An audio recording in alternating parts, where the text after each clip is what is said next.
Captain America Brave New World, the pre-sale numbers are out. This is, how many tickets a film's selling before, it comes out in theatres. Doesn't necessarily mean they're all for the opening weekend. That one's for you.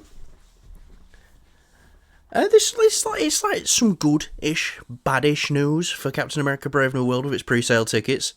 Now look, I'm going to have to explain this in loads of different ways, not to you, but to the people here who are watching. So when I say Captain America Brave New World is doing better than the Marvels did for pre-sale tickets, that's great. When I say it's not doing as good as Ant-Man and the Wasp Quantumania, that's like, oh, that's not good. But then I also say in that sentence, it's doing just as good as Dune Part 2 did in pre-sale tickets, which went on to make more money than Ant-Man and the Wasp Quantumania. Ant-Man and the Wasp Quantumania made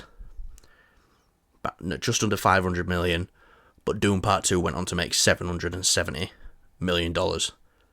So, just because it's tracking lower than Quantumania doesn't mean it's going to end up making less than Quantumania. Just because it's tracking higher than the Marvels doesn't mean it's going to end up making more than the Marvels. Even though I think it will. I don't think it's going to make less than $200 million.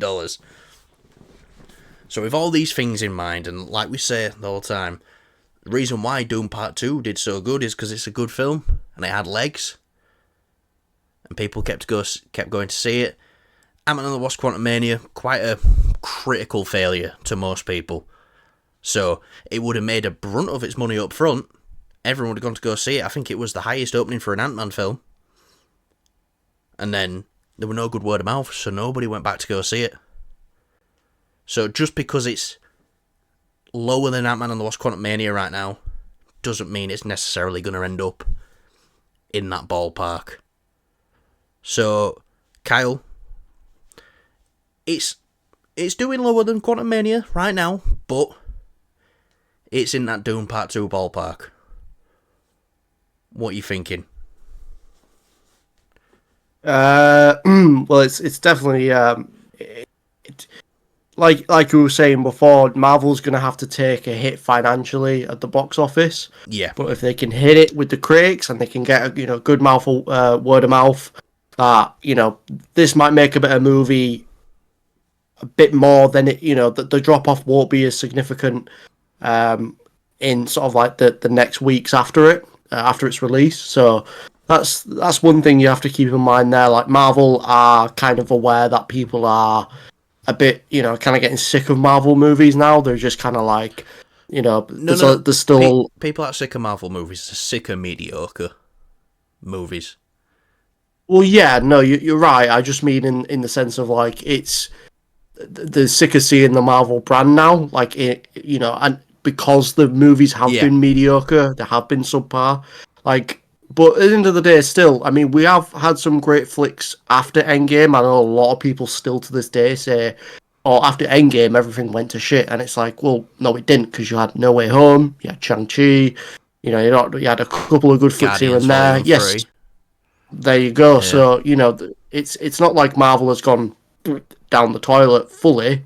But when it comes to the Disney Plus stuff, it definitely has. And the Marvels, unfortunately, also wasn't hot shit either. It was pretty bad. That is by far the worst MCU film ever made. I hate it. And the more I think about it, the more I hate it.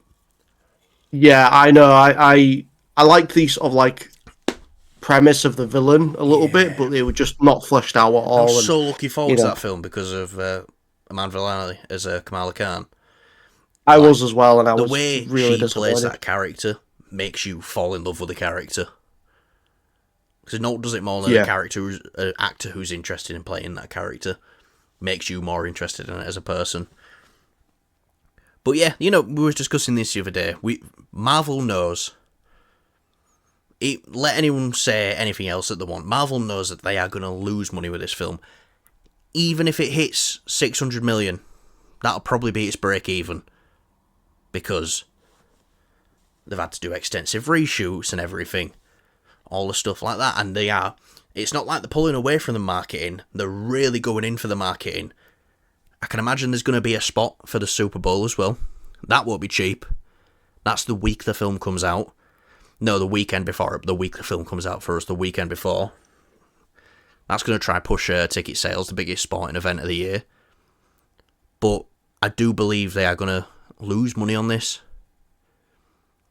But they just want it to be received well. I think that's all they're bothered about. They just want it to be received well. And guess what? If it is, people will go back and keep seeing it. Like a Dune Part 2. So, there's that to think about as well. So, just because it's tracking below Ant-Man and the Lost Quantumania doesn't mean it's going to make what Quantumania did. It could make less. It could, if the film's shite and people aren't going back to see it, then it absolutely could make less.